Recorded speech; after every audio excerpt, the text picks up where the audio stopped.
नमस्कार दोस्तों, पीपीएस के एक नए एपिसोड में आप सभी का स्वागत है। जैसा कि आप जानते हैं, द पूजा शो का मकसद है इन शख्सियतों की कहानियों को आप तक पहुंचाना जिन्होंने अपनी मेहनत और लगन के बल पर असंभव को भी संभव करके दिखाया है। इसी कड़ी में आज हमारे साथ एक ऐसी महिला जुड़ चुकी हैं जिन्होंने बर्फ से ढकी धरती के कठिन और खतरनाक रास्ते को स्कीइंग करके पार किया और अंटार्कटिका के तट से साउथ पोल तक 900 किलोमीटर की दूरी को पार करके पहली भारतीय महिला का खिताब हासिल किया है। जी हाँ, हम बात कर रहे हैं तेंजिन नार्गो नेशनल एडवेंचर अवार्ड से सम्मानित रीना धर्म शक्ति जी की।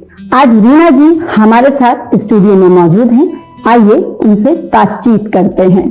नमस्कार मैम। नमस्ते। आपका स्टूडियो में बहुत बहुत स्वागत है जी। Thank you so much ma'am. आपने इतना बड़ा जो खिताब है अपने नाम किया, कैसा सबसे पहले ये शुरुआत जो थी स्कीइंग और माउंटेनियरिंग का जो शौक है, ये कहाँ से शुरू हुआ था मैम?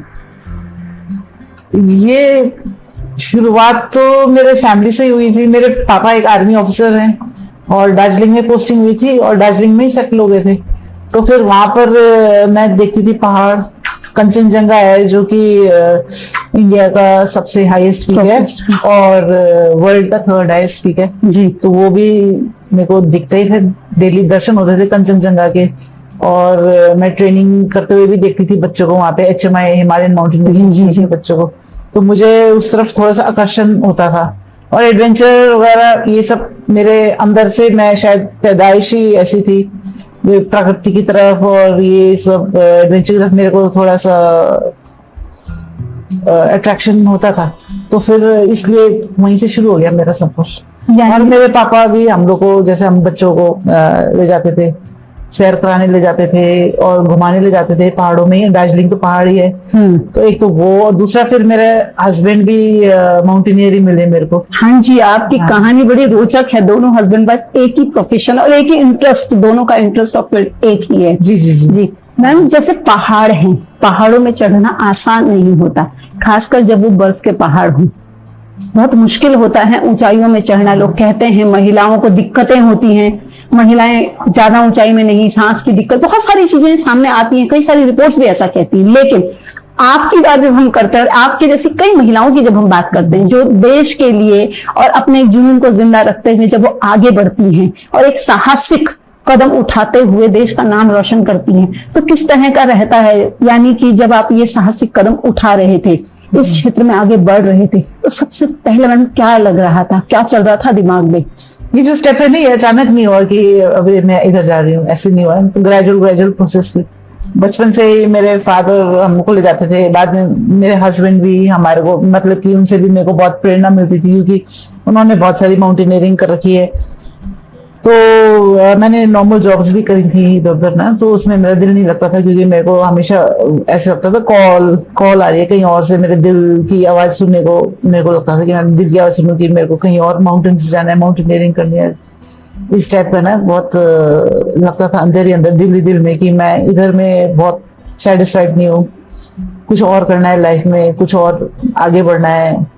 और ये सब 9 to 5 जॉब, ये सब करना, ये सब थोड़ा सा बोरिंग लग रहा था। तो फिर मैंने ऐसे ऐसे करके ट्रेनिंग ली HMI में, हिमालयन माउंटेनियरिंग इंस्टीट्यूट है दार्जिलिंग में, वहाँ पे ट्रेनिंग हुई थी माउंटेनियरिंग की। वहाँ पे मैंने काम भी किया था एज ए माउंटेनियरिंग इंस्ट्रक्टर। उसके बाद फिर मैंने काफी इंडियन माउंटेनियरिंग फाउंडेशन के काफी सारे एक्सपीडिशंस किए, माउंटेनियरिंग एक्सपीडिशंस किए। और फिर ऐसे करते करते ना ऐसे फिर मेरे को मौका मिला था, यानी एक्सपीडिशन स्टेप बाय स्टेप बचपन से चीजें चल रही थी। हाँ। और उनको अब धीरे धीरे करके पूरा कर रहे थे। हाँ। आप बात तो जिक्र कर रहे हैं आपके हस्बैंड, तो आपके हस्बैंड और आपकी इंटरेस्ट ऑफ फील्ड एक है। आपकी मुलाकात पहले कहाँ हुई थी मैम? हाँ, हम लोग मिले थे लद्दाख में। तो मैं एक माउंटेनियरिंग एक्सपीडिशन के लिए जा रही थी और वो वापस आ रहे थे। तो हमारे जो एक और कॉमन फ्रेंड है, उनके थ्रू हमारी मुलाकात हुई थी। हमने बस चाय पी थी, लेकिन कुछ लिखा था शायद किस्मत में, क्योंकि जब दिल्ली वापस आए तो मुलाकात होती रहती थी। इंडियन माउंटेनियरिंग फाउंडेशन में मैं क्लाइंबिंग करने के लिए जाती थी, स्पोर्ट्स क्लाइंबिंग, रॉक क्लाइंबिंग, ये सब। और वो भी किसी ना किसी काम को लेकर भी उधर आते रहते थे। तो ऐसे हमारी मुलाकात होती रहती थी ना। तो मेरे ख्याल से तो ये डेस्टिनी में लिखा हुआ था कि हमने मिलना है और शादी करनी है। बिल्कुल सही कहा आपने कि डेस्टिनी जो होती है अपने को रास्ते खुद से बनाती चली हाँ, जाती है, हाँ, आपको पता भी नहीं चलता। हाँ जी, हाँ जी। बिल्कुल सही कहा मैम। जैसे पर्यटन और साहसिक कार्यों की बात हम कर रहे हैं, जब इसमें आप पहले जैसे आप कह रहे स्टेप बाय स्टेप आगे बढ़े आप, और निरंतर उसी लगन जो थी आपकी, लगन जो थी उसी में लगे रहे, उसी में आप आगे बढ़े, फ्यूचर में जब आप ये सारी चीजें करते हैं, यानी साहसिक कार्य, पर्यटन, सब कुछ एक साथ, साथ में पढ़ाई भी थी। हाँ जी, हाँ जी। बिल्कुल। और महिला है तो महिलाओं के साथ और भी चीजें बहुत सारी होती, तो जब ये सारी चुनौतियां भी क्योंकि सामने आई होंगी, किस तरह की चुनौतियां सामने आती हैं जब आप इन साहसिक कार्यों को साहसिक कार्यों में आगे बढ़ना चाहते हैं? तो कभी कोई चुनौती आपने फेस की अपनी लाइफ में कि आप जाना चाह रहे हैं और कभी ऐसी परिस्थिति आई कि नहीं जा सकते, कभी कुछ ऐसा हुआ जीवन में? चुनौती तो ये थी कि शुरू में मतलब कि मेरे पेरेंट्स चाहते थे कि मैं एक रेगुलर जॉब करूं, रेगुलर कैरियर बनाऊं, इस टाइप का कुछ ना। तो वही एक सबसे बड़ी चुनौती थी मेरे लिए कि उनको कन्विंस करना कि मेरे को ये सब ट्रेनिंग लेनी है, इसके बाद मेरे को एक्सपीडिशंस के लिए जाना है और इसी फील्ड में कुछ कैरियर बनाना है। तो सबसे बड़ी चुनौती तो मेरी यही थी कि घर वालों को कन्विंस करना। फिर कन्विंस करना भी जरूरी है क्योंकि घर वालों का साथ बहुत जरूरी है। अगर आपको बहुत आगे बढ़ना है लाइफ में तो किसी ना किसी तरह से बैकिंग तो चाहिए आपको, और सबसे बड़ी बैकिंग होती है आपके घर वालों की। तो वो फिर मेरे पेरेंट्स भी मान गए। फिर उसके बाद मैं इत्तेफाक से मेरे हस्बैंड भी उसी फील्ड के मुझे मिल गए, जो कि समझ सकते थे कि कितनी परेशानियां होती हैं, क्या होती हैं इस फील्ड में कभी आप जाते हो तो उन्होंने भी मेरे को कभी नहीं रोका।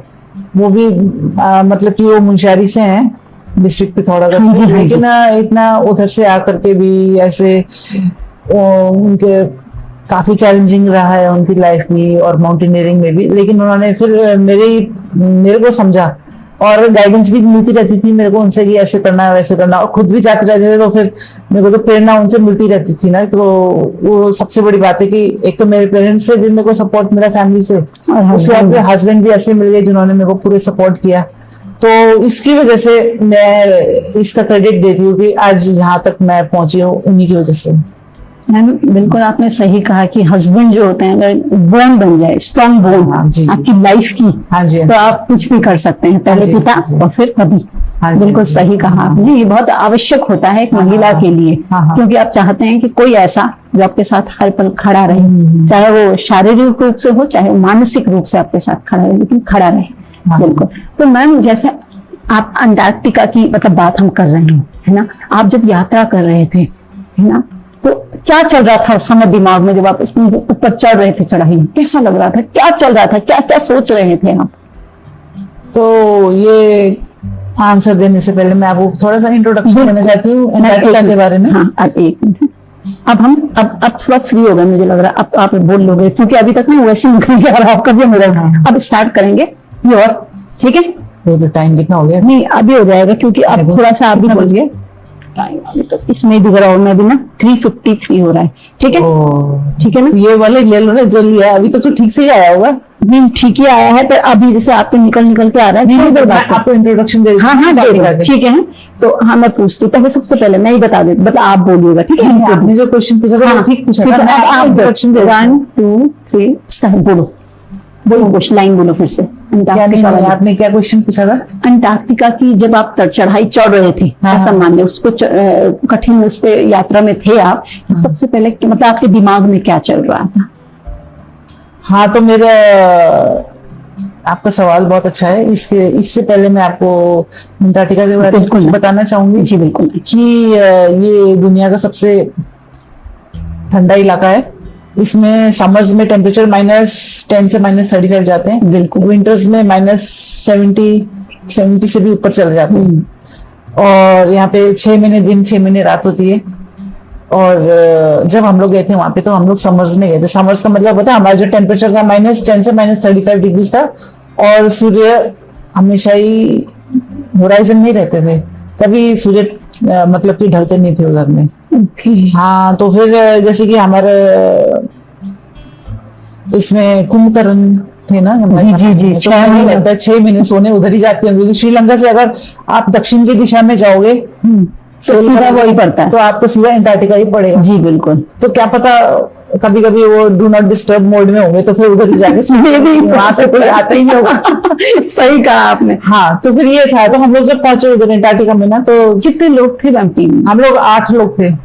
कॉमनवेल्थ कंट्रीज की अलग अलग थी। हमारी जो लीडर है फेलिसिटी एस्टन, वो पहले साइंटिस्ट रह चुकी थी अंटार्कटिका में, रिसर्च स्टेशन में उन्होंने कर रखा था। तो उनके माइंड में यह है कि महिलाओं को मतलब कि ऐसे जाना चाहिए। इस टाइप का एक्सपीडिशन कभी भी, ऑल वीमेन एक्सपीडिशन कभी भी नहीं हुआ था। Okay. Without guides, without any cook, बाकी जो भी हेल्प होता है, हम ही लोग थे और कोई नहीं था। हम लोग 8 लोग चले थे वहां से ना, हम लोग 8 लोग स्टार्ट किया था। तो जब हम लोग उधर पहुंचे थे ना अपने बेस कैंप में, तो पहले ही हमारे आंधी तूफान आया, जिसमें कि हमारे टेंट्स उड़ गए थे, दोनों 2 टेंट से, तो दोनों उड़ गए। फिर अंटार्कटिका में कोई मॉल वगैरह तो होता नहीं है, कुछ होता नहीं है वहां पर। तो फिर हमने फिर उन्हीं टेंट्स को, इक्विपमेंट को फिर से बर्फ के नीचे से निकाल करके उसको रिट्रीव किया और रिपेयर किया, फिर उन्हीं के टेंट्स को ठीक किया। वो तो हमारा लक अच्छा था कि हम उस समय अपने जो हमारे ट्रांसपोर्टर से उन्हीं के बेस कैंप में थे, तो उधर में उनकी शेल्टर मिल गई थी हमारे को। उसके बाद हम लोग 2-3 दिन बाद गए उधर एक्लेमेटाइज करने के लिए गए, अपनी बॉडी को एक्लेमेटाइज करते ना, मतलब अपनी बॉडी को आदी बनाने के लिए छोटे मोटे करना पड़ता है। हाँ, एक्सपीडिशन के लिए गए थे। तो फिर वहां पर हमारे साथ जो जमैका की लड़की थी, उसको फ्रॉस्ट बाइट हो गया। उसके हाथ में ना ब्लिस्टर्स हो गए थे। तो फिर वो फर्स्ट स्टेज था, तो फिर उसको वापस जाना पड़ा। तो हम लोग 8 लोग थे, तो फिर 7 ही रह गए। तो थोड़ा सा धक्का लगा हम लोग को, सबको बहुत बुरा लगा कि एक टीम मेंबर हमारी जा रही है।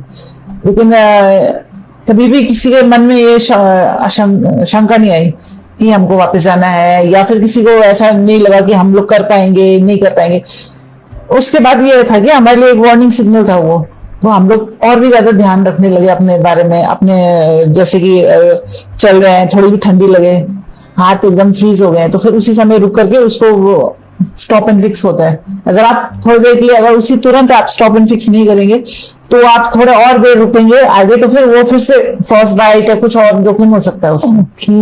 तो ये सब बातें थी, तो हम लोग दिमाग में रखते थे, और भी ज्यादा केयरफुल रहते, और हमको डिटर्मिनेशन और बढ़ गई कि हमने पहुंचना है साउथ को। ओके। तो मैम कितने, जब जाते हैं तो एक व्यक्ति को कितना सामान होता है, अमूमन कितना सामान? ऐसा हमारे पास 55 से 60 किलो का सामान था पर व्यक्ति। हाँ, और उसके साथ चढ़ाई। हाँ नहीं, और हमने वो स्लेड्स होते हैं ना, स्लेड्स में गए थे। तो और चढ़ाई मतलब कि हम लोग तब टोटली अपहिली जा रहे थे, स्की में थे, तो इतना ज्यादा ऐसे करके चढ़ाई तो नहीं थी, लेकिन फिर भी चढ़ाई थी। हाँ, चढ़ाई थी, थ्रू आउट हमारी चढ़ाई थी, और हवा भी हमारे फेस पे ही आ रही थी, सीधा हमारे फेस पे थी थ्रू आउट। ठंडी हाँ, ठंडी हवा थी बहुत। विंड चिल फैक्टर था, मतलब कि कभी हवा अगर चलती है, अगर टेम्परेचर उससे और भी बढ़ जाता है विंड चिल फैक्टर से ना, और भी ज्यादा ठंड लगती है अगर अगर हवा नहीं हो। कभी कभी हवा नहीं थी, लेकिन ऐसा कम हुआ कि हवा नहीं थी, हवा अमूमन थी चलती रहती। जैसे स्कीइंग करते हैं, जब आप जा रहे थे, तो क्योंकि रेगिस्तान है, बर्फीला रेगिस्तान कह सकते हैं, तो जब आप जा रहे थे तो कभी ऐसा होता है कि ठोकते निकलो, क्योंकि बर्फ है, कहीं पे कैसी बर्फ है ये तो, क्योंकि मूवीज में ही हमने देखा है कि बर्फ जो होती है बहुत खतरनाक होती है, बर्फ पे विश्वास नहीं किया जाता, कभी लगता है कि कुछ आ तो नहीं जाएगा या कुछ इस तरह का, तो कैसे चैलेंज होते हैं? नहीं, हाँ, तो ये हम लोग ठोकते तो नहीं गए थे, हम लोग को तो सीधा रास्ता बनाना था, क्योंकि हम लोग 7 लोग थे। तो सबसे पहले जिसकी भी टर्न होती है, हम एक सिंगल लाइन में चलते थे, सिंगल लाइन में, क्योंकि हमें तो रूट ओपन करना पड़ता है, रास्ता खोलना पड़ता है बर्फ से जी। तो जो सबसे आगे वाला है उसके ऊपर जिम्मेदारी, हाँ, कि वो एक तो हमारे पास होता था ये अपना जीपीएस होता था या कंपस, हाँ, जिससे आप देख करके साउथ पोल की तरफ में हमारा कंपस लगा रखा था हमने, तो उसी डायरेक्शन में हम लोग जाते थे। उसके अलावा हम लोग सीधा भी नहीं जा सकते थे कि हमारे को उस डायरेक्शन में जाना है, साउथ वही है तो सीधा चल जाओ, क्योंकि बीच में सस्ट्रुगी होती है। सस्ट्रुगी एक बहुत ही खास बात है अंटार्कटिका की, उसमें ये होता है कि हवा की वजह से वो जो स्नो है ना, उसमें वेव्स बन जाते हैं, लहरें बन जाती हैं, स्नो की लहरें।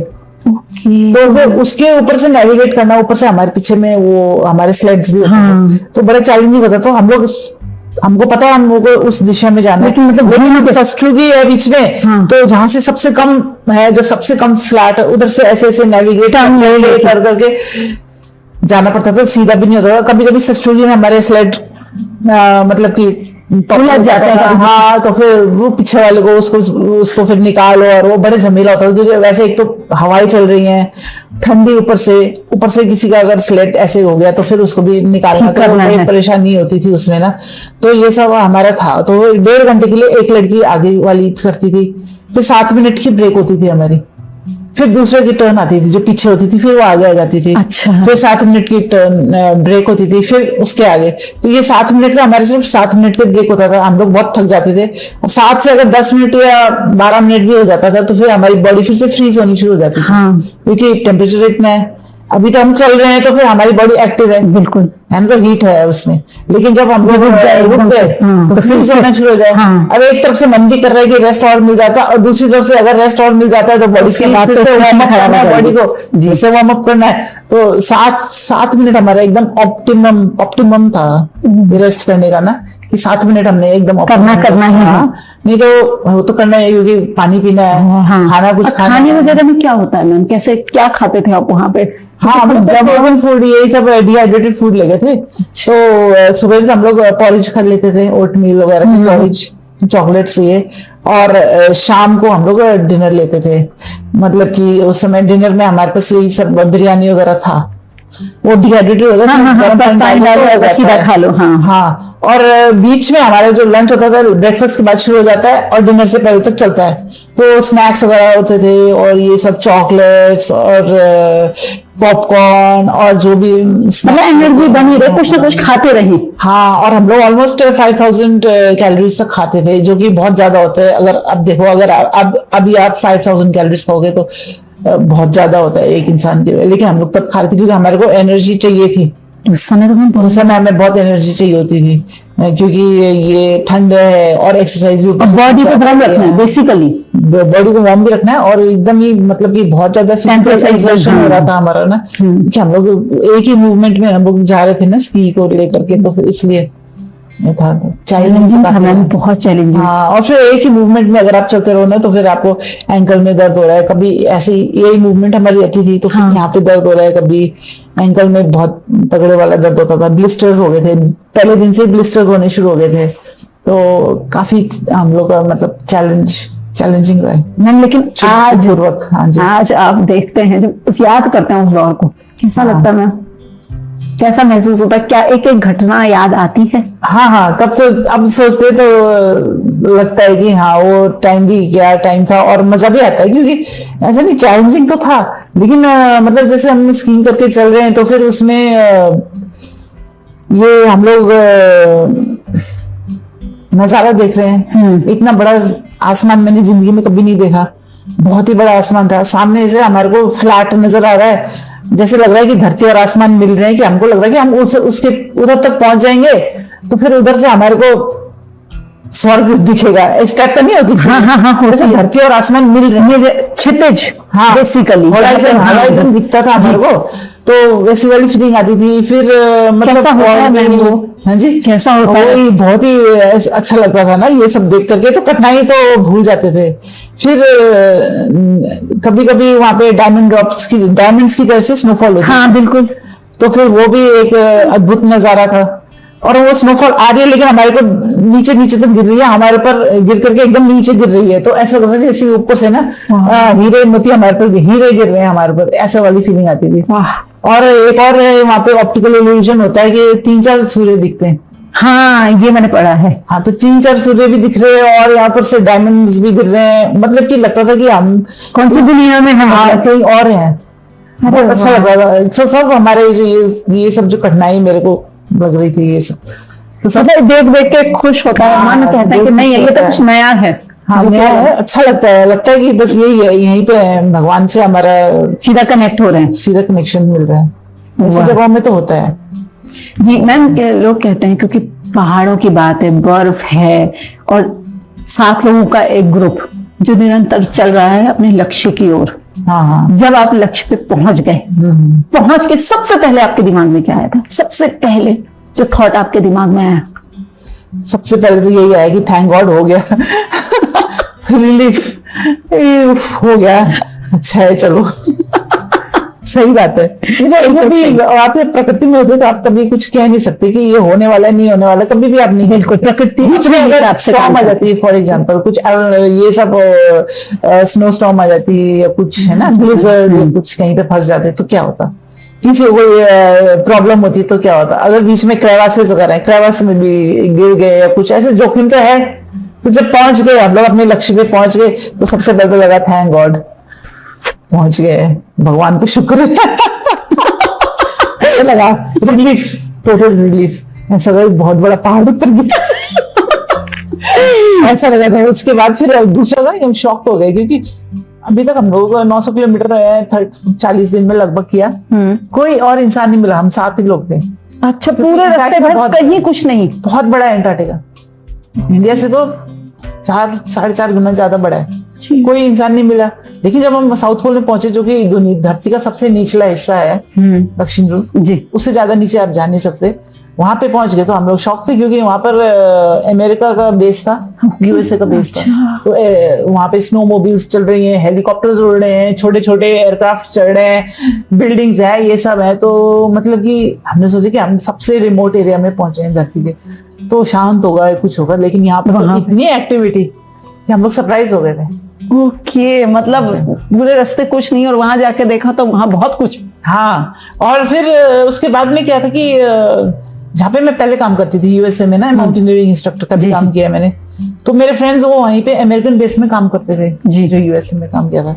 तो एक दिन पहले निकले थे वो, लेकिन उन्होंने वो जो अमेरिकन बेस का जो थे ना, उन लोगों को बोल रखा था कि ये ऐसे ऐसे आ रहे हैं ये लोग, तो इनको अच्छे से वेलकम करना और अच्छे से। तो फिर वो लोग खड़े हुए थे साउथ पोल पे बैनर्स लेकर के हमारे वेलकम के लिए। How sweet. तो फिर मेरे को बहुत ही अच्छी वाली फीलिंग आई क्योंकि मतलब कि इतने दूर जा रहे हैं सबसे, और वहां पे कोई जान पहचान जान पहचान, मतलब कि मेरे फ्रेंड्स के फ्रेंड्स। बिल्कुल बिल्कुल, यानी मतलब कोई हमारा इंतजार कर रहा है। हाँ, उस जगह तालियां बजा रहे थे और बैनर लेकर के ना, तो बहुत ही स्पेशल वाली फीलिंग आ रही थी हमारे को कि वाह, एक गजब भी हो गया। बहुत सुंदर मैम, जैसा आप बोल रहे हैं ना, वैसा वैसा जो कार्टून मूवीज होती है ना, उनमें दिखता है वो क्रिस्टल गिरता हुआ, बिल्कुल वैसे ही दिखता है कि इस तरह का कुछ होता है। तो वो तो आप जी के आए, यानी वो रियलिटी से काफी मिलता जुलता है। मैम, जब आप अभी बात कर रहे थे कि इस तरह के अचीवमेंट्स आपके रहे, आपने अमेरिका में भी इसी माउंटेनियरिंग इंस्टीट्यूट में काम किया। मैम, ऐसे ही अब उत्तराखंड में हम हैं, वर्तमान में उत्तराखंड में आप यहाँ पे एक OSD के पद पे कार्यरत हैं। मैम, जब अब आप देखते हैं कि बच्चों को, जो आज की युवा पीढ़ी है, युवा पीढ़ी किस तरह से आगे बढ़ रही है, क्योंकि पहले मौके कम होते थे, आज मौके बहुत हैं, आपके पास बहुत सारे फील्ड हैं, आप कहीं भी अपना फ्यूचर बना सकते हैं, और सबसे बढ़िया आपको इंस्ट्रक्टर यानी सिखाने वाला भी उपलब्ध है, सरकार भी पैसा देती है। जो युवा पीढ़ी है हमारी, अगर ये अपना फ्यूचर स्कीइंग और माउंटेनियरिंग में बनाना चाहे तो उसे सबसे पहले क्या करना होगा?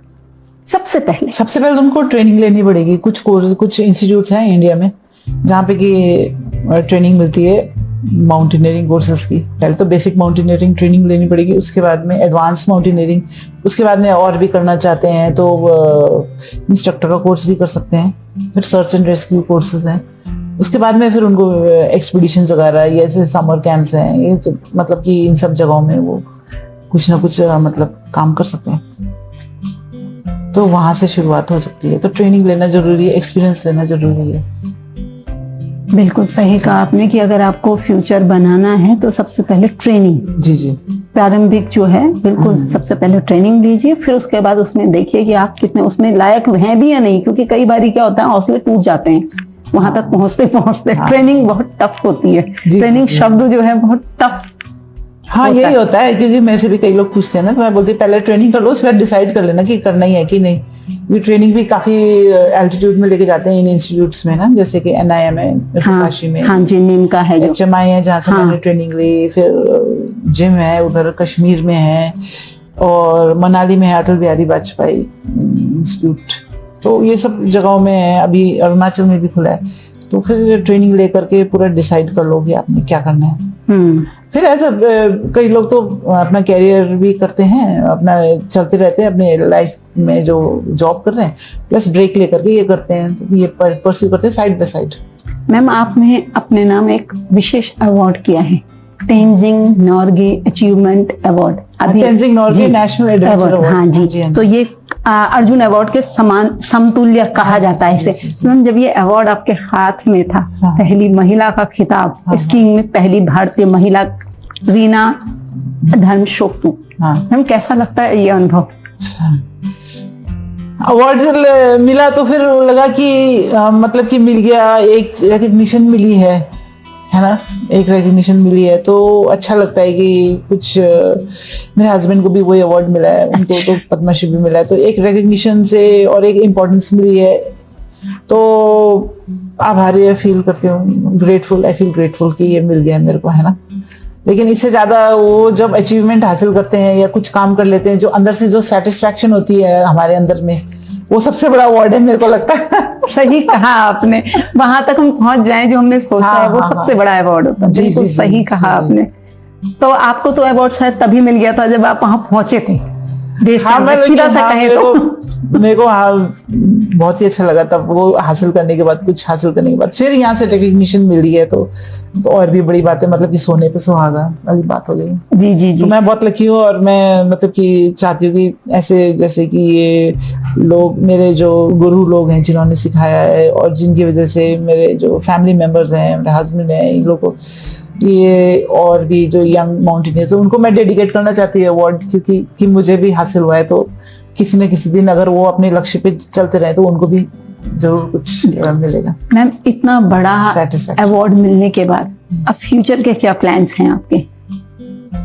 फ्यूचर का तो मेरा यही है कि मैं चाहती हूँ कि जैसे कि अभी इंस्टीट्यूट खुला है ना यहाँ पर, पंडित नयन सिंह सर्वेयर माउंटेनियर, जी जी, जिसमें आप अभी में, हाँ जी, तो उसमें भी मतलब और भी जगह में ट्रेनिंग मिलती रहे बच्चों को और प्रॉपर तरीके की गाइडेंस मिले, तो फिर जो कि हमने काफी कुछ सीख लिया तो उनको सीखने को मिले, फिर बाद में वो लोग अपने आप डिसाइड कर सकते हैं कि क्या करना है, लेकिन एक गाइडेंस जो यंगस्टर्स है उनको मिल जाएगी।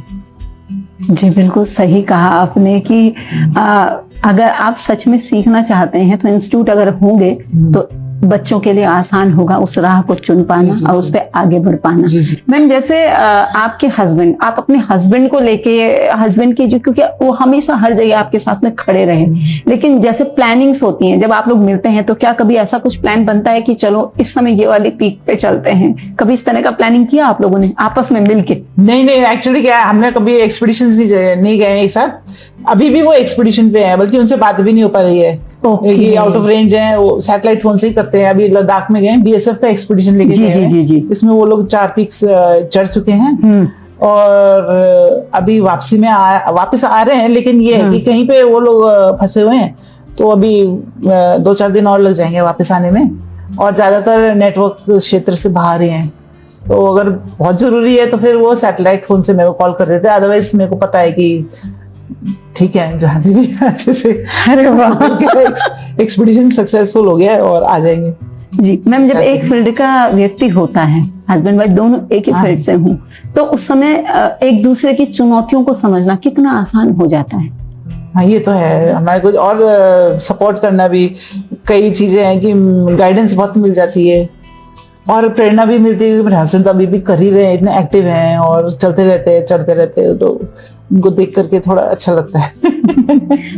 अगर हम बात करें युवा पीढ़ी की, अब जाते जाते पॉडकास्ट को समाप्ति की ओर है, तो अगर हम युवा पीढ़ी की बात करें और युवा पीढ़ी अगर वास्तव में किसी भी क्षेत्र में अपना भविष्य को लेकर आगे बढ़ना चाहे तो उसे सबसे पहले क्या करना चाहिए? सबसे पहला उसका आधार होना क्या चाहिए कि किस तरह से वो आगे बढ़े अपने फील्ड में? हाँ ये है ना कि मतलब कि एक तो पहले राइट फील्ड को चुने, एक पर्पस होना चाहिए लाइफ में। बोलते हैं ना कि आपका क्या पर्पस है, आपका क्या एम्बिशन है। तो मैं तो जब स्कूल में थी, क्लास 10-11 में, सब लोग के कुछ ना कुछ एम्बिशन होते, मेरा तो कुछ एम्बिशन नहीं था, कोई पर्पस था ही नहीं, मेरे को समझ में नहीं आता मैंने करना क्या है। तो फिर ऐसे बहुत सी स्थितियां आती हैं, लेकिन आप अपने अंदर टटोले और देखें कि आपको पैशन किस चीज से मिलता है, आपको किस चीज से करने से आपको मजा आ रहा है, एंजॉय हो रहा है, खुशी मिल रही है। जो चीज से आपको खुशी मिल रही है तो आप उसी फील्ड को, उसी एक्टिविटी को थोड़ा थोड़ा उस तरफ जाने लगे। और सब सीखने लगे और उसका थोड़ा और एक्सपर्टीज लेते रहे। तो जब आप ऐसा करेंगे, जब आप अपना पैशन को फॉलो करेंगे, तो कहीं ना कहीं आपको आपका पर्पस लाइफ का मिल जाता है। ओके। तो ये किसी भी फील्ड में हो सकता है। जी बिल्कुल। तो ये बहुत जरूरी है कि आप अपने जो अंदर जो खुशियां जिस चीज से मिलती हैं, जिस चीज से आपको पैशनेट हो, उसको आप दबाएं नहीं, उसको फॉलो करते रहें। जी सही कहा आपने कि अगर वास्तव में आप कुछ पाना चाहते हैं तो सबसे पहले पहचानिए कि आप पाना क्या चाह रहे हैं, तभी तो पीछे जाएंगे। जी तो मैम आज के जो पॉडकास्ट है यही समाप्त करते हैं। हाँ, thank you so much Pooja, it was nice talking to you ma'am. बहुत अच्छा लगा, मुझे भी बहुत अच्छा लगा, और नए अनुभव जो हैं तो वही शायद हमारे दर्शकों को भी लगेगा। तो दोस्तों आज आपने रीना जी को सुना। रीना जी कहते हैं कि अगर आप वास्तव में कुछ पाना चाहते हैं और लक्ष्य की तरफ बढ़ना चाहते हैं तो सबसे पहले उस लक्ष्य को पहचानिए और हर उस तरफ आगे बढ़िए जहां आपको सुकून मिलता हो। वो कहती हैं कि उन्हें कुछ पुकारता था, उन्हें कुछ आवाज आती थी, उनके मन की आवाज, जिसे उन्होंने सुना और एक इतिहास रचा। ऐसे ही आप भी अपने मन की आवाज को सुनिए और लक्ष्य बनाइए उसे पाने का। तो देखिए आप भी अपने उसी साउथ पोल को पहचान लेंगे जैसे रीना जी ने पहचाना। तो अगर आपके अंदर से भी कोई आवाज आती है और आप भी उसे पाना चाहते हैं तो जरूर आगे बढ़िए और उसके लिए बेहतर से बेहतर कार्य करिए, तभी आपको वो मंजिल हासिल होगी। तो आज के पॉडकास्ट में बस इतना ही, फिर मिलेंगे नेक्स्ट एपिसोड में। तब तक के लिए नमस्कार। Thank you.